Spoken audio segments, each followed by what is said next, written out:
मतलब युवाओं को रोजगार नहीं, भारतीय जनता पार्टी ने लाखों की संख्या में सरकारी विकास के नाम पर योगी जी की सरकार पुनः बनने वाली है। हमारी पार्टी जो है धर्म की राजनीति नहीं करती है। ठीक, किसान के मुद्दा उठाइए, आप नौजवानों के मुद्दा उठाइए, आप बेरोजगारी की बात कीजिए। हमारे विधानसभा में हैट्रिक लगने जा रहा है अजय कुमार लल्लू। लेकिन नमस्कार, आप देख रहे हैं एजुकेशनल न्यूज़ और मैं हूं राहुल कुमार द्विवेदी।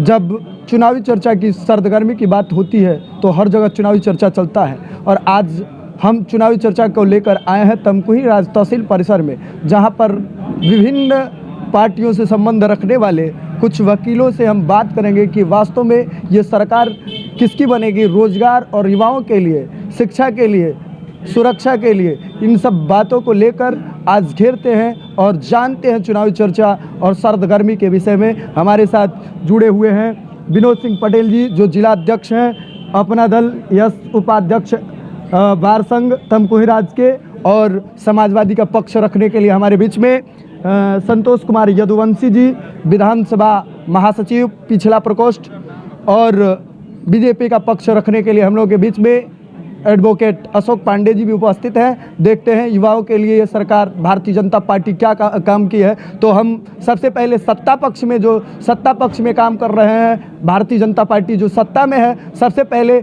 हम ये इनसे पूछना चाहेंगे कि युवाओं के लिए ये सरकार क्या काम की है, बताइए सर।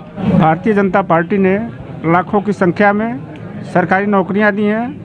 युवाओं के लिए तमाम ऐसी योजनाएं सरकार द्वारा दी गई हैं जिससे लाखों की संख्या में युवा लाभान्वित हो रहे हैं, अपना उद्यम चलाकर अपने परिवार की परवरिश कर रहे हैं। और आप देख लीजिए, अन्य दलों की अपेक्षा भारतीय जनता पार्टी ने इस बार युवाओं को टिकट वितरण में काफ़ी तरजीह दिया है। जैसे देवरिया से सौलभ त्रिपाठी, रामपुर कारखाना से सुरेंद्र कुमार चौरसिया, ये तमाम ऐसे युवा हैं।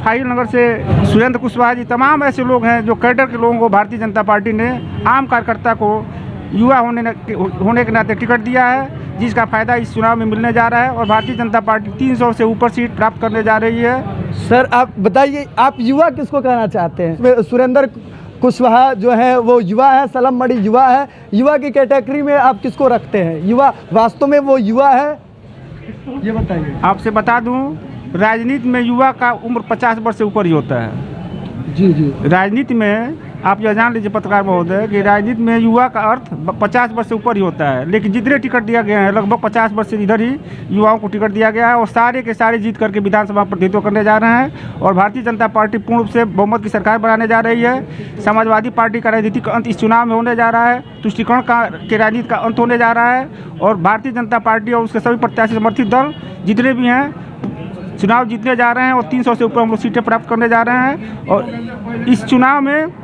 समाजवादी पार्टी व अन्य विपक्षी दलों का राजनीतिक अंत होने जा रहा है। मतलब युवाओं को रोजगार नहीं टिकट दिया जाएगा, आपकी सरकार में युवाओं को रोजगार नहीं टिकट दिया जाएगा। मैंने पहले ही कहा कि भारतीय जनता पार्टी ने लाखों की संख्या में सरकारी नौकरियां दी हैं तथा तमाम ऐसी योजनाएं हैं जिनके माध्यम से युवा जुड़ करके लाखों की संख्या में रोजगार प्राप्त कर रहे हैं और उद्यम करके अपने परिवार की परवरिश कर रहे हैं। अभी इलाहाबाद में बच्चों पर लाठी बरसाई गई, तो इसके संबंध में आप क्या कहना चाहेंगे? वहाँ के युवाओं को, वहाँ के जो रोजगार के लिए लड़ाई लड़ रहे थे, वहाँ पर उनके ऊपर लाठियाँ बरसाई गई, तो इसके संबंध में आप क्या कहना चाहेंगे? मैं आपसे बता देना चाहता हूँ कि जो भी युवा, चाहे कोई भी हो, शासन सत्ता से ऊपर कोई नहीं है। जो भी कानून अपने हाथ में लेने के कार्य करेगा, सरकार उसको उसके अंजाम तक पहुंचाने के काम करेगी। आज आप देख लीजिए, कानून के मुद्दे पर पूरा पश्चिमी यूपी जो आतंक का गढ़ माना जाता था, एक वर्ग विशेष के लोग दिन रात कहीं भी अपराध कर देते थे। आज पश्चिमी यूपी की चीज़ आप जाकर देख लीजिए, दिन रात आप कहीं आ जा सकते हैं। सरकार कानून व्यवस्था अपने हाथ में लेने वाले लोगों के साथ कोई कतई बर्दाश्त नहीं करेगी। जो भी कानून अपने हाथ में लेगा उसके साथ वही अंजाम होगा जो उसके पात्र होगा। सर इस समय सांड की चर्चा बहुत ज्यादा है, सांड के विषय में आप क्या कहना चाहेंगे? आप ये बता दीजिए, समाजवादी पार्टी के लोग ज़्यादा सांड छोड़े हुए हैं। मैं पूछना चाहता हूँ कि अखिलेश यादव जी कह रहे हैं कि मैं मेरी सरकार बन जाएगी तो क्या कत्लेआम करा देंगे, क्या सांडों का? नहीं तो सांड के लिए सुरक्षित जगह होना चाहिए। ऐसा नहीं है, सुरक्षित जगह होना चाहिए। हम कुछ लोग आरोप लगा रहे हैं कि इस सरकार में न सांडों की सही जगह है और न ही आवारे लौंडों की सही जगह है, तो आप क्या कहना चाहेंगे इस संबंध? आप यह जान लीजिए कि जितने आवारे लौंडे इस प्रदेश को छोड़कर के अन्य प्रदेशों में पलायन कर गए हैं, गुंडागर्दी जीरो टॉलरेंस पे है। और यह जान लीजिए कि भारतीय जनता पार्टी जो कोई भी हो, चाहे केवल सर आप लोग पलायन ही करवाएंगे कि रोजगार भी दिलवाएंगे? देखिए, ये जो एनडीए की सरकार चली है मोदी जी और योगी जी के नेतृत्व में, बहुत ही बेहतरीन तरीके से ये लोग चलाए हैं, ठीक ना। और जनमानस में भले लोग विरोध करते रहे हैं, जो कुछ चंद लोग हैं विरोध करें, लेकिन जन कल्याणकारी योजनाओं को चलाकर गरीबों के प्रति आप देख रहे हैं, गांव में फ्री में हम राशन मिल रहा है, इसमें चना मिल रहा है, चीनी वो नमक मिल रहा है, तेल मिल रहा है। हम लोग गरीबों के लिए हम काम करते हैं। सर कुछ कुछ लोगों का आरोप भी है, आप कह रहे थे कि राशन में चना मिल रहा है, रिफाइंड मिल रहा है, नमक मिल रहा है, तो कुछ लोगों का ये मानना था कि नमक में बालू और कुछ कंकड़ पत्थरों का प्रयोग भी पाया गया। इस संबंध में आप क्या कहना चाहेंगे? ये सब विपक्षी लोग ही अफवाह उठा रहे हैं। ये विपक्षियों का षड्यंत्र है, सब सारा विपक्षियों का ही षड्यंत्र है। शुद्ध रूप से मिल रहा है, बहुत बढ़िया मिल रहा है, लेकिन फिर भी जो संतुष्ट नहीं है, तुष्टीकरण की राजनीति करने वाले लोग ही ये अफवाह फैलाकर और सरकार को बदनाम करने का प्रयास कर रहे हैं। इसका मतलब नमक का पैकिंग करने के लिए समाजवादी वाले लोग गए थे। सर क्या कहेंगे आप? देखिए, सबसे पहली बात यह है 2022 में अहंकार हारेगा और प्रेम जीतेगा। ये जितने आप बीजेपी देखिए, आज रोजगार की बात नहीं कर रही है, बेरोजगारी चरम सीमा पे है, युवा और रोडों पे पीटे जा रहे हैं, लेकिन इनके पास कोई जवाब नहीं है इस पे कि कोई चर्चा खुलेआम कर सके मंच पे। ये सिर्फ गर्मी निकालेंगे, कभी चर्बी निकालेंगे, कभी कुछ निकालेंगे। ये गर्मी निकाले, हम रोजगार निकालेंगे। 22 में इनकी सफाया होने वाली है, इसीलिए घबराए हुए हैं। मुद्दे से भटकाकर और अन्य मुद्दों पे चुनाव कराना चाहते हैं। तुष्टीकरण की बात अभी महोदय ने कहा है, सबसे ज़्यादा तुष्टीकरण की बात इन्हीं की नेता कर रहे हैं। कोई गर्मी निकाल रहा है, कोई कह रहा है प्रदेश से भाग जाएंगे गुंड। एक चीज़ बताइए, अगर माफिया प्रदेश छोड़ के चले गए थे तो ओवैसी जी से गोली कौन चलाया? कहाँ के गुंडे थे वो? ये बताएंगे? सचिन हिंदू है, इनके पार्टी के कार्यकर्ता है, वो इससे जवाब देंगे? ये नहीं देंगे, क्योंकि सिर्फ घुमाना जानते हैं, वास्तविक मुद्दों से लोगों को भटकाना जानते हैं। लेकिन ये जनता समझ चुकी है, 2022 में अहंकार हारेगा, प्रेम जीतेगा और फिर पुनः यह समाजवादी सरकार बनेगी और ये बनने जा रही है। इनको जो भी कहना है जनता के बीच जा रहे हैं, लेकिन जनता इसको फॉलो नहीं कर रही। आप कह रहे थे कि चर्बी निकाल देंगे, मतलब तरह तरह की बातों को भारतीय जनता पार्टी के लोग लगा रहे हैं, लेकिन आपके भी पक्षधर जो हैं वो कह रहे हैं पश्चिमी उत्तर प्रदेश में मौसम खराब है। तो वास्तव में मौसम खराब है कि बनाया जा रहा है? ये तो प्रकृति की नियम है। देखिए ना, खुद मौसम खराब है, दिल्ली से कोई उत्तर प्रदेश में नहीं आ पाया। ममता दीदी ने कलकत्ता से लखनऊ आ गई, लेकिन दिल्ली से हमारे प्रधानमंत्री जी यूपी में नहीं आ पाए, तो मौसम तो खराब है ही है उनके लिए, बहुत खराब है स्थिति और इससे भी बदतर होने वाली है। देखिए, इस समय इस 2022 के चुनाव में मुद्दे पे राजनीति होगी। आप किसान के मुद्दा उठाइए, आप नौजवानों के मुद्दा उठाइए, आप बेरोजगारी पे बात कीजिए।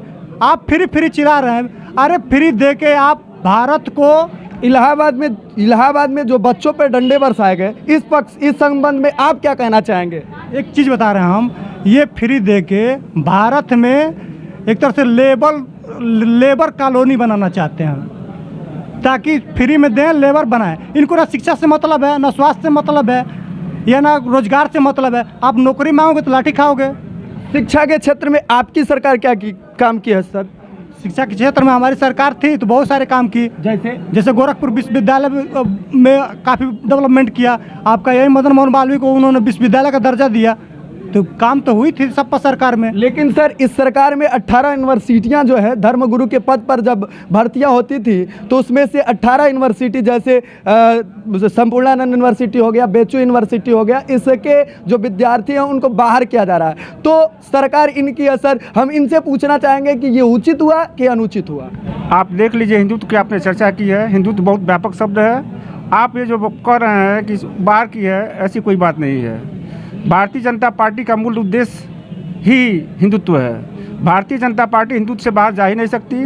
रही बात अभी समाजवादी साथी ने कहा है कि गुंडागर्दी, मैं आपसे बता देना चाहता हूं कि भारतीय जनता पार्टी में कैराना में इनके पार्टी का एक ऐसा प्रत्याशी है जिसके ऊपर कम से कम सैकड़ों मुकदमे दर्ज हैं। वह पर्चा दाखिला के पहले ही गिरफ्तार कर लिया गया। उसके बाद मैं बता देना चाहता हूँ, पश्चिमी यूपी में आप उठा करके फुटेज देख लीजिए। जितेंद्र के कट्टर जो है, कट्टर तालिबानी प्रत्याशी हैं, हिंदुओं के खिलाफ अनाप शनाप दिन भर बोल रहे हैं और धार्मिक विद्वेष फैला करके वो चुनाव लड़ना चाह रहे हैं। आप देख लीजिए अखिलेश यादव जी को, उनका बयान रोज देख लीजिए क्या कर रहे हैं। कभी जा रहे हैं तो कैराना में तुष्टिकरण की बात कर रहे हैं, कभी। वकील साहब, एक बात और मैं पूछना चाहूँगा। आप लोग, आपकी पार्टी ये कह रही है जो राम को लाए हैं हम उनको लाएंगे, तो मतलब इसका अभिप्राय मैं समझ नहीं पा रहा हूँ कि राम को जो लाया है उसको मैं लाऊंगा, ऐसा क्यों कह रहे हैं आप लोग? ऐसा है, भगवान राम कण में हैं, सर्वव्यापक हैं। मैं आपसे बता देना चाहता हूँ, कांग्रेस और समाजवादी पार्टी का इतिहास पुराना आप देख लीजिए। राम जिस पार्टी के पूर्व राष्ट्रीय अध्यक्ष जो समाजवादी पार्टी के वर्तमान में संरक्षक हैं, पिछले चुनाव में घूम घूम के कहा करते थे कि राम भक्तों में गोलियां हमने चलवाई थी। और कपिल सिब्बल कांग्रेस ने एक पैनल बना करके वकीलों को लगाया था कि राम केस की, अयोध्या केस की हेडिंग ना हो और यह लटका रहे। लेकिन भारतीय जनता पार्टी की सरकार, केंद्र और राज्य में जो योगी की सरकार है, डबल इंजन की सरकार ने कानूनी तरीके से उस समस्या का समाधान कराया। आज आप देख लीजिए अयोध्या में भगवान राम का भव्य मंदिर बन रहा है बिना किसी विघ्न बाधा के।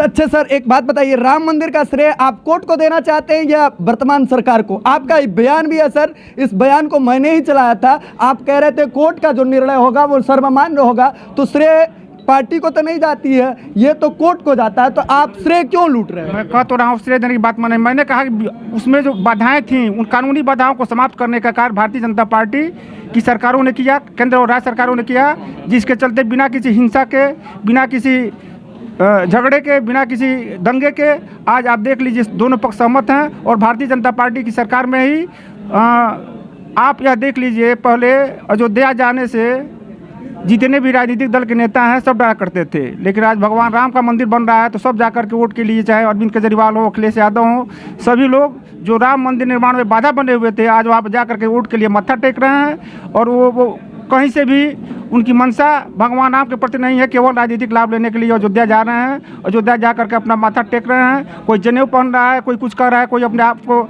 जनेऊधारी हिंदू कह रहा है, लेकिन सही स्थिति यह है कि भारतीय जनता पार्टी अगर सरकार नहीं होती तो आज भी अयोध्या में भव्य राम मंदिर का निर्माण नहीं हो पाता।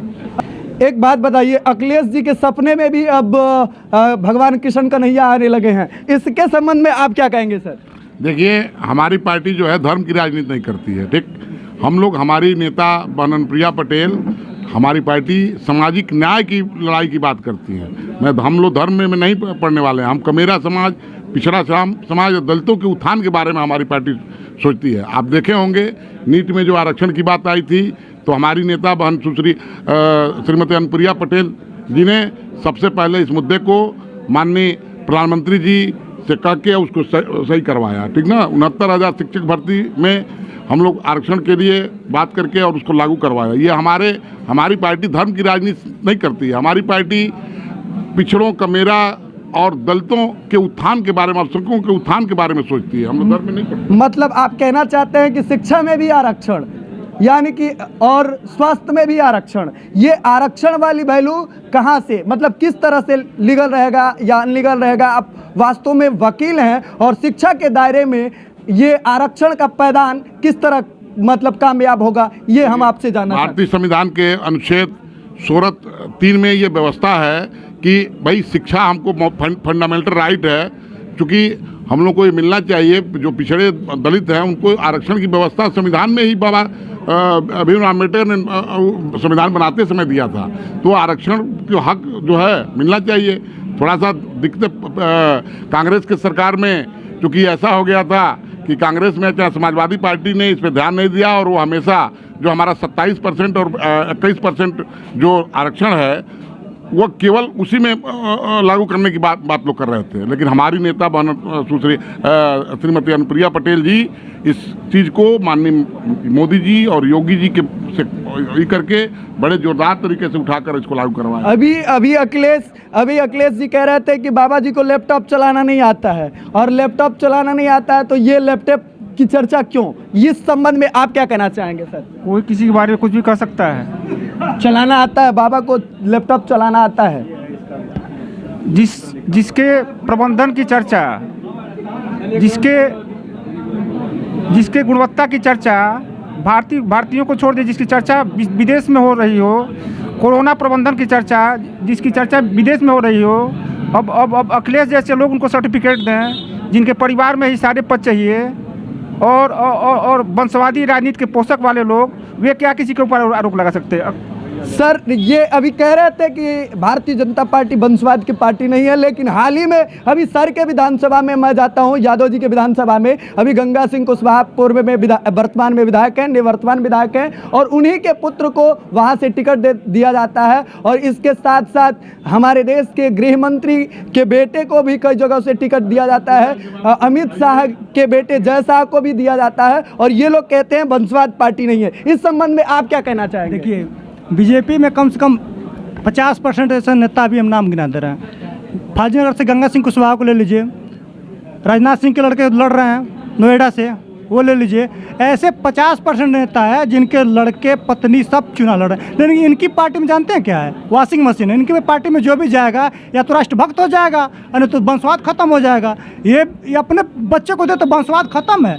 वंशवाद एक ही पार्टी पर लगती है क्या? वंशवाद दोनों तरफ होता है। वंशवाद तो वंशवाद, बीजेपी करे तो ठीक है, हम करे तो खराब है। इन अभी गुंडे की बात की है ना, इनमें अभी शतक पूरा करने वाले हैं। 99 प्रत्याशी ऐसे हैं जिनके ऊपर FIR, बलात्कार, हत्या, लूट के मामले दर्ज हैं। अगर महोदय को पता नहीं हो तो जाके इनका मतलब उनको बुलडोजर वाला बाबा कहा जा रहा है। तो बुलडोजर वाले बाबा हैं, तो बुलडोजर वाले बाबा के नाम से विख्यात हैं। बुलडोजर वाले बाबा का बुलडोजर वहीं चलता है जहां क्राइम होता है, जहां क्राइमर होते हैं। तो आप इस संबंध में बताइए ना। सबसे पहले बुलडोजर बाबा अपने केस क्यों वापस लिए? सबसे पहले वो अपने केस वापस लिए कि नहीं लिए? पहले एक चीज़ बताइए, आप लिए हैं कि नहीं लिए हैं? सरकार बनने के बाद सबसे पहले अपना केस वापस, देश का पहला ऐसा मुख्यमंत्री होगा जो अपना केस स्वयं वापस लिया हो, और वो बुलडोजर चलाएंगे। चलाइए ना। वो अभी क्रिकेट तो खेल रहा था कि अपराधी 25,000 का इनामी है, वो क्रिकेट टूर्नामेंट में जाकर फीता काट रहा था। कौन से अपराधी हैं भाई? अपने अपराधी सही हैं, साधु हो गए। मतलब कहने का अभिप्राय ये है, अपना बेटा सोना और दूसरे का बेटा करोना। हाँ, यही बात है। अपना बेटा सोना, दूसरे का करोना। अपना जो गुंडा है वो क्रिकेट खिला रहे हैं, 25,000 का इनामी है वो। अच्छा एक बात बताइए, इस समय भी अखिलेश जी के सपने में भगवान किशन कन्हैया आ रहे हैं? देखिए, रही बात धर्म की, तो सबके सपने में न कोई आता है। किसी के सपने में कृष्ण आ रहे हैं, किसी के धर्म सपने में। लेकिन 5 साल पहले तो अखिलेश जी के सपने में कृष्ण भगवान नहीं आते थे। 5 साल पहले सरकार भी थी, उनकी सरकार में कभी कृष्ण भगवान की याद नहीं आई, आज क्यों आने लगी? देखिए, एक बात बता रहे हैं, हम थोड़ी सी 2 मिनट बोल रहे हैं। कहीं नहीं गए थे राम जिन्हें आप लाएंगे, कहीं नहीं गए थे राम जिन्हें आप लाएंगे, अखिलेश को भी CM श्री राम बनाएंगे। कहीं वो नहीं गए थे, ठीक है ना? इनके कहने से कुछ होने वाला नहीं है। जनता जान चुकी है कि आप 100 में 80 झूठ बोलते हैं। फाजिलनगर के विषय में आप क्या कहना चाहेंगे? फाजिलनगर में किन की सरकार बनेगी? फाजिलनगर के विषय में हमारे भाई बीजेपी के प्रवक्ता ही बता दे। वंशवाद पे अभी भाषण दे रहे थे, बताए कि वंशवाद है कि नहीं है फाजिलनगर? सर ये तो गर्मी आपके पास जाती है, तो इस संबंध में आप क्या कहना चाहेंगे? वंशवाद का आप विरोध कर रहे थे, लेकिन आप वंशवाद के तहत यहाँ पर वंश, एक उत्तराधिकारी राजा का ही लड़का राजा बनेगा, ऐसा आपकी पार्टी ने सिद्ध करके दिखा दिया। मैं आपको बता दूं, अभी भारतीय जनता पार्टी और समाजवादी पार्टी में मूल अंतर मैं आपको बता देता हूं। भारतीय जनता पार्टी भगवान राम को अपना आदर्श मानती है, और भगवान राम के लिए आदर्श मानती है और राम के लिए काम करती है। जिसका जीता जागता उदाहरण भगवान राम का मंदिर अयोध्या में बन रहा है। ये लोग डॉक्टर राम मनोहर को अपना आदर्श मानते हैं। आप अम्बेडकर नगर जिले में चले जाइए, जहाँ के डॉक्टर राम मनोहर लोहिया रहने वाले हैं। अखिलेश यादव और मुलायम सिंह की सरकार 20 वर्ष इस प्रदेश में रही है, लेकिन आज तक जा करके देख लीजिए, उनका गढ़ जीर्ण अवस्था पड़ा हुआ है। जिस वंशवाद, पूंजीवाद, जातिवाद का विरोध राम मनोहर लोहिया ने किया, वे सारे के सारे गुण, कांग्रेस के सारे अवगुणों को समाजवादी पार्टी ने अपने पास इकट्ठा कर लिया। और देख लीजिए, वंशवाद की बात क्या बताता हूँ। वंशवाद की बड़ी परिभाषा जान लें। अगर कोई नेता हो, उसका लड़का योग्य हो, तो वो चुनाव लड़ सकता है। वंशवाद की परिभाषा अगर आपको जाननी हो तो स्टालिन का जो परिवार है तमिलनाडु में, अखिलेश यादव जी का परिवार है उत्तर प्रदेश में, लालू यादव जी का परिवार है बिहार में, ममता बनर्जी का परिवार है बंगाल। अब इसका उदाहरण मैं बता देता हूँ। जब उनके अध्यक्ष होंगे अखिलेश होंगे, बिहार में जब अखिलेश होंगे तेजस्वी होंगे, पश्चिम बंगाल में जब होंगे तो अभिषेक बनर्जी होंगे, मद्रास में चले जाइए, जब होंगे तो स्टालिन होंगे। लेकिन मैं आपको बता देना चाहता हूँ एक छोटा सा उदाहरण, भारतीय जनता पार्टी के टिकट दिया है, रामपुर कारखाना विधानसभा में चले जाइए, एक सुरेंद्र कुमार चौरसिया एक प्रत्याशी है, आम कार्यकर्ता है, जो जिला पंचायत सदस्य है, जिसकी औकात समाजवादी पार्टी के लोग उसको पीछे पीछे घुमा। आप अभी देख लीजिए, अभी इस जिले में देख लीजिए, समाजवादी पार्टी ने जो टिकट दिया है, यही अब मैं क्या कहूँ। अभी आप पिछला उदाहरण देख लीजिए ओम प्रकाश राजभर का, वो भारतीय जनता पार्टी में थे, भारतीय जनता पार्टी ने उनको विधायक बनवाया, विधायक बनवाने के बाद उनको मंत्री बनवाया, और समाजवादी पार्टी के लोगों को पानी पी के गाली देते थे। आज ये वो मौसम बदल चुका है, मौसम बदल चुका है, तो वैसे ही हो सकता है कि राजभर जी के साथ भी मौसम बदल चुका है, मौसम बदल चुका है। सर, जिस पार्टी का अध्यक्ष कहता है कि मैं ऑस्ट्रेलिया से एमटेक हूँ, और वह उसी आप फुटेज निकाल के देख लीजिए, आज से 4 दिन पहले की बात है, ओम प्रकाश राजभर भारतीय जनता पार्टी के वोटरों को, उनकी माँ बहन को भद्दी भद्दी गालियाँ दे रहा है, और अखिलेश यादव जी उस पर भी चुप हैं। आप ये बताइए, लोकतंत्र में कोई किसी कोर्ट दे तो आप उसको गालियाँ देंगे, गालियाँ दिलवाएंगे? अगर वो गालियाँ दे रहे हैं, अखिलेश यादव जी चुप हैं, तो कहीं ना कहीं वो भारतीय जनता पार्टी नहीं पूरे देश के लोगों को गालियाँ दिलवा रहे हैं, क्योंकि सबको हक है कि अपना वोट। विधानसभा में बाहरी प्रत्याशी आए हैं, बाहरी प्रत्याशी आए हैं, कुछ लोग बाहरी प्रत्याशी उन्हें कह रहे हैं, और जगह जगह पुतला दहन हो रहा है। और क्या अब की बार वो जीत हासिल कर पाएंगे? क्या तमकुही वाला कमल खिला पाएंगे? मैं बता देना चाहता हूँ, यहाँ से 10 वर्षों से यहाँ का स्थानीय प्रत्याशी है, अजय कुमार लल्लू यहाँ के विधायक हैं। मैं पूछना चाह रहा हूँ कि जो लोकल प्रत्याशी यहाँ का है, 20 बार समाजवादी पार्टी की सरकार में उसने धरना प्रदर्शन किया और अपनी सड़क को नहीं बनवा सका, जो तमकुही राज से तमकुही रोड को जाती है। भारतीय जनता पार्टी की सरकार जब बनी, योगी आदित्यनाथ और कलराज मिश्र सांसद थे, और आप उठा करके देख लीजिए, तमकुही राज से तमकुही रोड, तमकुही से समऊ, समऊ से पटेरिया, सारी सड़कों का निर्माण भारतीय जनता पार्टी ने करवा दिया। आज मैं कहता हूँ लोकल की बात लोग कर रहे हैं। आप सवई नगर पंचायत में चले जाइए और सवई नगर पंचायत की स्थिति देख लीजिए, लोकल फॉर वोकल की बात हो रही है। आप सवई नगर पंचायत में स्थिति जाके देख लीजिए। मैं समझ रहा हूँ कि पूरे उत्तर प्रदेश में कोई ऐसा नगर पंचायत नहीं होगा जहाँ से सबसे बड़ा भ्रष्ट स्थिति बना। इस समय खराब स्थिति सवई नगर पंचायत की है। मैं पूछना चाहता हूँ, लोकल और बाहरी की चर्चा वे लोग कर रहे हैं जो कहीं ना कहीं कांग्रेस से समर्थित लोग हैं, और कांग्रेस कोई कहीं से चुनाव लड़ सकता है, सबको अधिकार है। लेकिन ये कह रहे हैं, अभी कह रहे हैं ये कि हमारे सरकार में मतलब सड़कें जो है, अभी यहाँ पर विपक्ष के नेता हैं और वर्तमान में प्रदेश अध्यक्ष हैं अजय कुमार लल्लू जी, इनके कार्यकाल में सड़कें गड्ढा मुक्त नहीं हुई। लेकिन निवर्तमान के विधायक भारतीय जनता पार्टी के गंगा सिंह कुशवाहा जी हैं, और गंगा सिंह कुशवाहा जी वर्तमान के विधायक हैं, उनके क्षेत्रों में कई सड़कें जर्जर हैं। इस संबंध में आप क्या कहेंगे सर? महोदय के हम कहें एक बार फाजिलनगर की यात्रा कर लें, खुद पता चल जाएगा कि इनके विधायक जी हैं जो 10 साल से कितना सड़कों पे काम किए हैं। देखिए, अभी नगर पंचायत की बात किए हैं सेवरई के, पूछिए इनसे कि उनका चेयरमैन किस पार्टी का है। बीजेपी का चेयरमैन है। क्या कर रहा था बीजेपी की चेयरमैन? भाई, पार्टी का चेयरमैन आपका, और कांग्रेस करेगी, सपा करेगी? यानी भ्रष्टाचार है। तो बीजेपी का वहाँ जो मेयर है, वो जिला अध्यक्ष वो भ्रष्टाचार किया है। सर, एक बात बताइए, अगर आपकी सरकार बनती है तो युवाओं के लिए क्या करेगी? एजेंडा क्या है? हमारी सरकार बनेगी तो सबसे पहले युवाओं को रोजगार दी जाएगी। पहली कैबिनेट मीटिंग में 10 लाख युवाओं को रोजगार दिया जाएगा। अखिलेश जी ने पहले कह दिया है।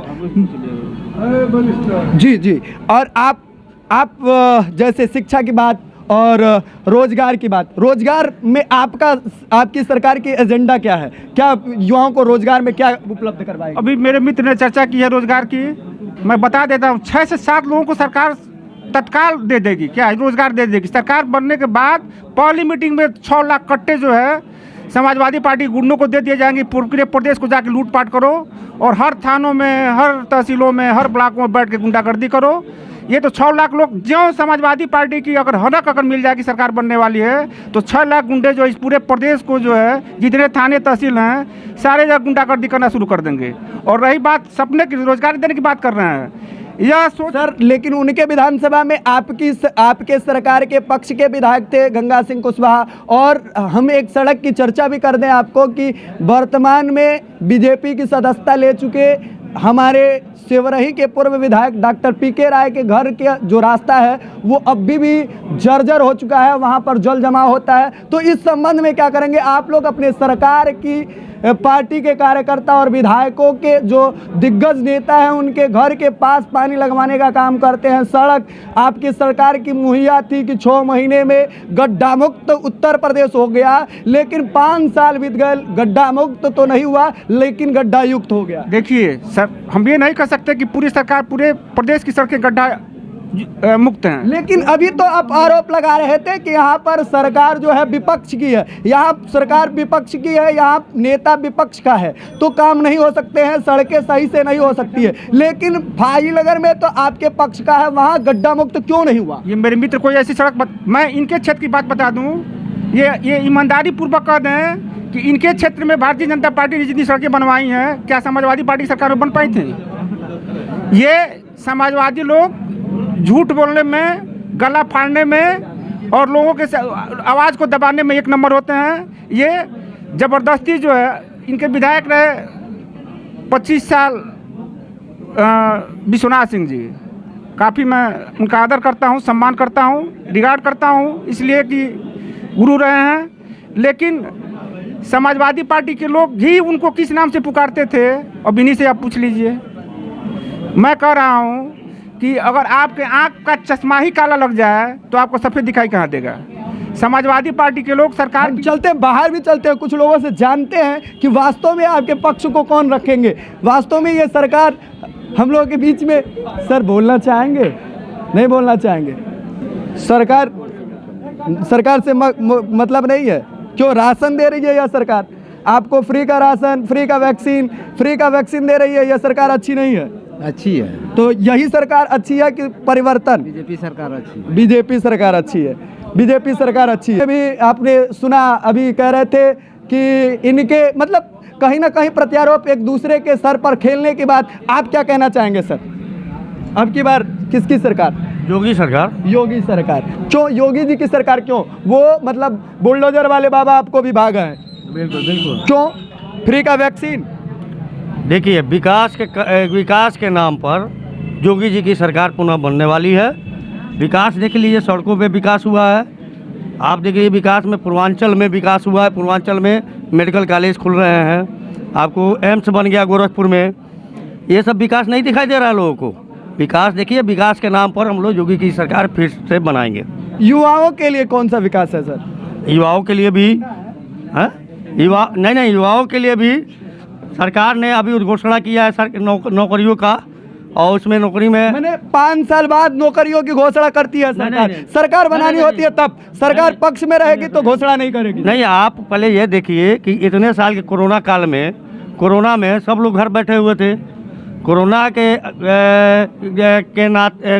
में आय भी कम हुआ है लोगों का, इसके बावजूद सरकार ने विकास का कार्य किया है, लोगों के घर अनाज पहुंचाया है, सब युवाओं के लिए भी फ्री का वैक्सीन भी दिया है। आप कहेंगे फ्री का वैक्सीन भी दिया है? बिल्कुल बिल्कुल बिल्कुल। इससे पहले जो सरकार बनती थी, जैसे खेसरा है, मतलब तरह तरह की बीमारियां आती थी, उसकी भी वैक्सीनें लगाई जाती थी, फ्री ऑफ कॉस्ट लगाया जाता था, लेकिन ब्रांडिंग नहीं किया जाता था। आप लोग ब्रांडिंग क्यों कर रहे हैं?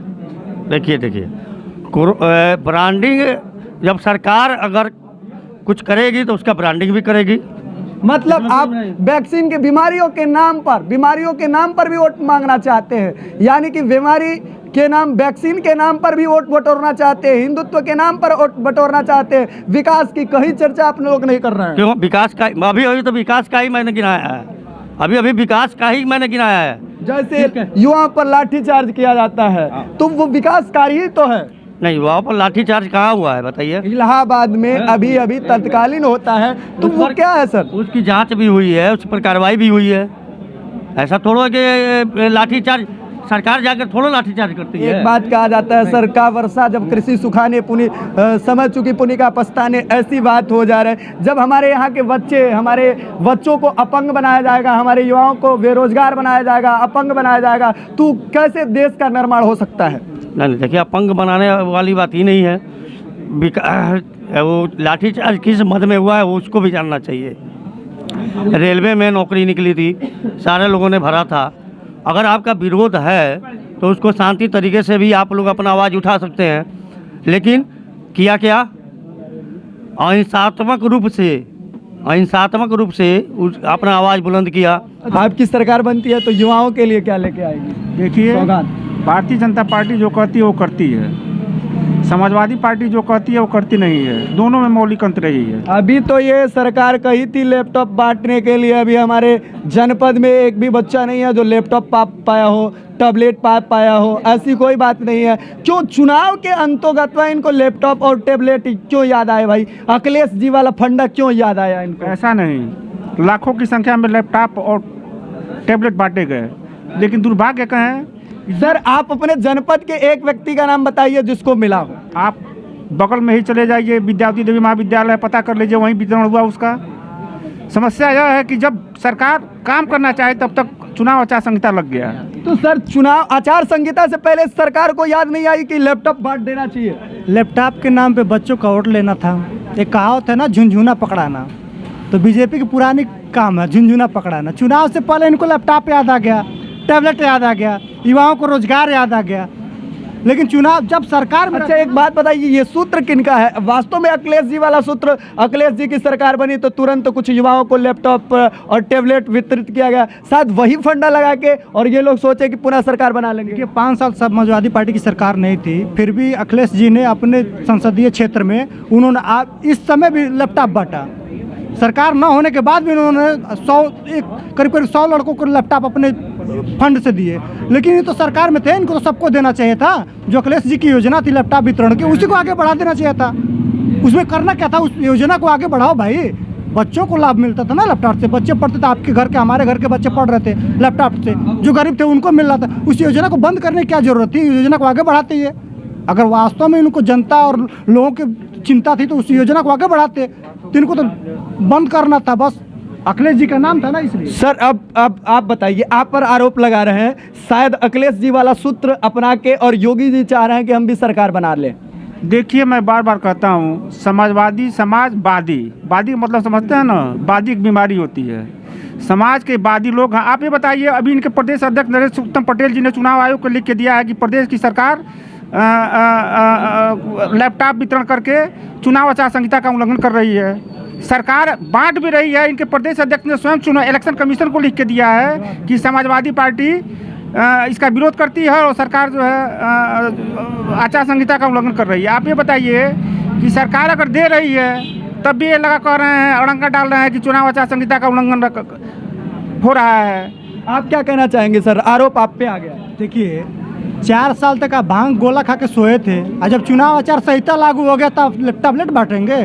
ये बताइए, चुनाव आचार संहिता में आप कुछ बांट सकते हैं? मैं हूँ राहुल कुमार द्विवेदी और आप देख रहे हैं एजुकेशनल न्यूज़। धन्यवाद।